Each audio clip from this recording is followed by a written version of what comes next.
From November 14th to 21st, we're inviting you to join us for a powerful trip to Ghana. This isn't just a vacation.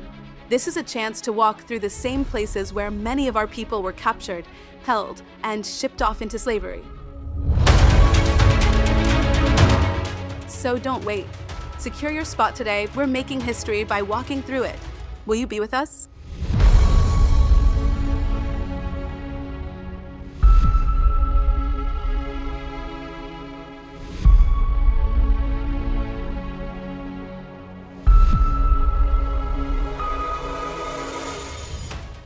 My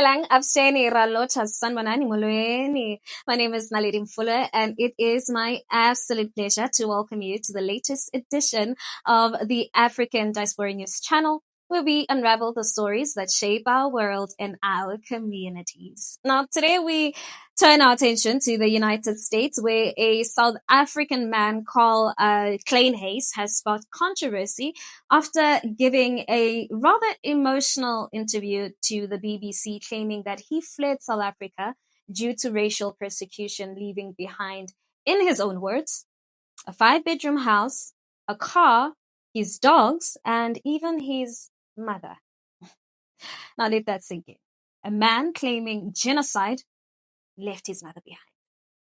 Let's watch. I had to leave a 5-bedroom house, my car behind, my dogs behind, my mother behind. There are voices out there, including the South African president, who has called you cowards. Yeah. You've got other Afrikaners who are saying that you're not refugees, you're opportunists, that you've abandoned the country. What would you say to those people? I had to leave a 5-bedroom house, which I will lose now because I'm not going to pay for it. My car behind, my dogs behind, my mother behind. I didn't come here for fun, but my children are safe. If you're white, you're wrong in South Africa. You're a land thief, you are a racist. I had nothing to do with apartheid. Nothing.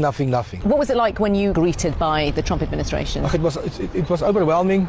I didn't expect that because I thought we're going to be in a shuttle bus, taken somewhere, and we will start working. All of us that is there, we know we're going to start here from the bottom because we are the new people here. We're going to start from the bottom. Now, Klein Hayes is actually part of a group of the 49 Afrikaners who were fast-tracked into the U.S. as refugees under the new policy driven by President Donald Trump's conspiracy-laced statement about the so-called genocide of white South Africans, and which is a claim that the South African government and credible international institutions have repeatedly rejected. Let's take a look. To take land. No. To allow them to take land. Nobody can and take then when land. they take the land, they kill the white farmer. And when they kill the white farmer, nothing happens to them. No, there is Nothing happens to There them. is criminality in our country. People who do get killed, unfortunately through criminal activity, are not only white people. Majority of them are black people. President Cyril Ramaphosa has described this move as politically motivated, which is part of a broader right-wing agenda to actually weaponize South Africa's post-apartheid growing pains for electoral gain. But let's get back to Carl Klein Hayes, right? Now, Mr. Klein Hayes isn't your average vulnerable refuge. He is reportedly the co-owner of Honey Badger Granite Mining, a man with assets, a large home, and the freedom to hop on a flight when he chooses. Now, there is no evidence of physical attack, as you can see, or verified threats against him. And now we're told that he will lose the house because, quote, he's not going to pay for it.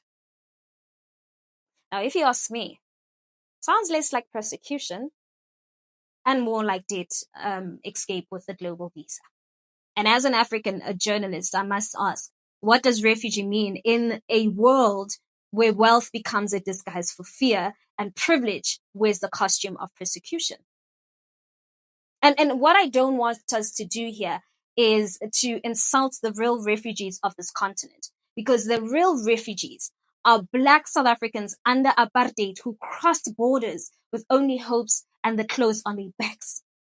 It is Somali mothers dragging children across the deserts. It is Congolese families fleeing with nothing but a name and prayer.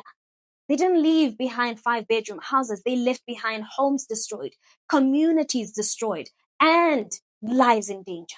Now, Klein Hayes said, and I quote, right, if you're white, you're wrong in South Africa. And let me say this clearly. Being asked to share wealth, land, and privilege built under apartheid is not persecution, but it's justice. If being called a land thief stings, then perhaps it's because we've never had an honest conversation in this country about who the land belonged to in the first place. And being uncomfortable with that truth does not, absolutely not, qualify you for asylum.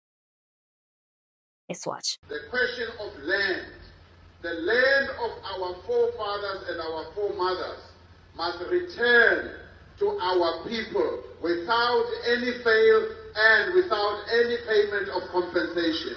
And it must happen now. And then, of course, there's the convenient outrage over liberation songs like Kill the Boer. And honestly, let's stop pretending these are acts of incitement.